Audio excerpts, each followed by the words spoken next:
मैं अम्बी वर्मा और आप देख रहे हैं हिमाचल आज तक।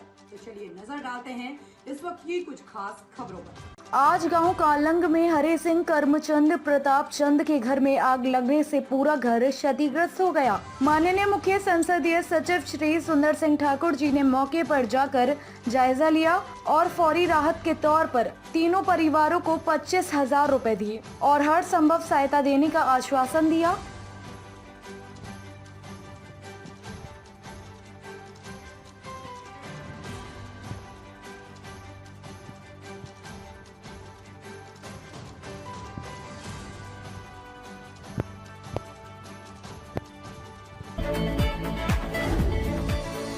राजधानी की करना और केथू जेल में विचाराधीन और सजा याफ्ता कैदियों के बीच अवसाद की समस्या बढ़ती जा रही है।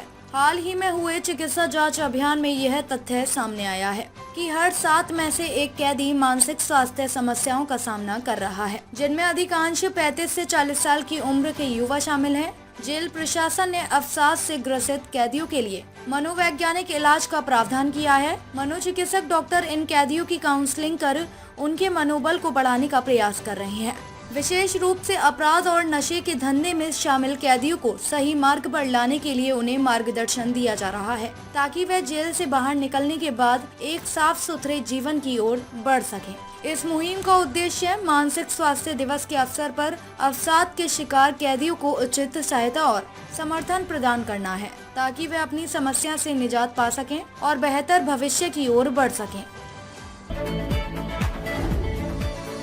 सोलन जिले में खाद्य पदार्थों की सुरक्षा को लेकर एक नया खतरा सामने आया है, जहां हरा टमाटर स्वास्थ्य के लिए असुरक्षित पाया गया है। हाल ही में किए गए जांच में मटर में लेड की मात्रा तय मानक से काफी अधिक पाई गई है। यह मटर बाहरी राज्यों से सब्जी दुकानों में लाई गई थी। खाद्य सुरक्षा विभाग ने मटर के सैंपल को भारतीय खाद्य सुरक्षा एवं मानक प्राधिकरण FSSAI से मान्यता प्राप्त पंचकूला लैब में जाँच के लिए भेजा था। इस जांच में आड़ू, नाशपाती, शिमला मिर्च समेत अन्य खाद्य पदार्थों के सैंपल भी शामिल है। हालिया रिपोर्ट में मटर के सैंपल का फेल होना सामने आया है। जानकारी के अनुसार लेड का सेवन स्वास्थ्य पर गंभीर दुष्प्रभाव डाल सकता है। हालांकि यह सैंपल सर्विलांस के आधार पर भरे गए थे। अब मटर के फेल हुए सैंपल के बाद विभाग लीगल सैंपल भरेगा, जिसे आगे जांच के लिए भेजा जाएगा। अगर सैंपल असुरक्षित पाए गए तो विभाग कार्यवाही करेगा।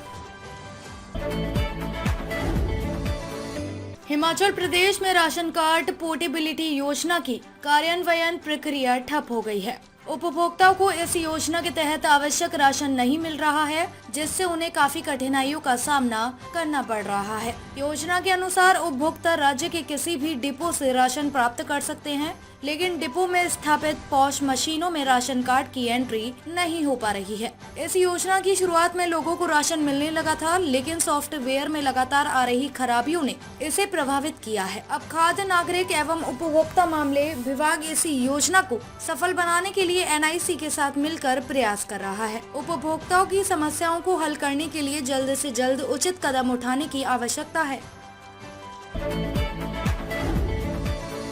हिमाचल प्रदेश के कुछ मुख्य शहरों पर प्रदूषण नियंत्रण बोर्ड की विशेष नजर है। इन शहरों में हालांकि प्रदूषण मापदंडों के हिसाब से सही है, मगर यहाँ की आबो हवा खराब ना हो, इसलिए वहाँ पर विशेष प्रयास करने जरूरी हैं। पिछले साल की दीपावली के त्योहार की बात करें तो ऊना में एयर क्वालिटी इंडेक्स खराब निकला था और इस बार ऐसा ना हो, इसके लिए विशेष हिदायतें दी गई हैं। प्रदूषण नियंत्रण बोर्ड का मानना है कि किसी भी शहर का एयर क्वालिटी इंडेक्स 200 से ऊपर नहीं जाना चाहिए। इससे ऊपर एयर क्वालिटी सही नहीं है। पिछले साल सबसे अधिक AQI ऊना में 153 मापी गई थी, वहीं सबसे कम मनाली में 55 मापी गई थी। अन्य शहरों की बात करें तो यह 140 से नीचे ही रही है, मगर प्रदूषण बोर्ड की नजर खासकर बद्दी में है, जहां एयर क्वालिटी त्योहारों के समय पर खराब रहती है। वहां पर प्रदूषण मापने को 2 मॉनिटरिंग स्टेशन लगाए हैं। दीपावली को लेकर PCB ने विशेष निर्देश जारी किए हैं, जिसमें ग्रीन पटाखों को ही चलाने के संबंध में हिदायतें हैं। इसके अलावा 3 दिन ध्वनि प्रदूषण को मापा जाएगा, जिसके लिए अधिकारियों को कहा गया है कि वह ऑनलाइन वेबसाइट पर इसका पूरा डाटा अपलोड करें। हिमाचल की खबरों को देखने के लिए बने रहिए हिमाचल आज तक के साथ।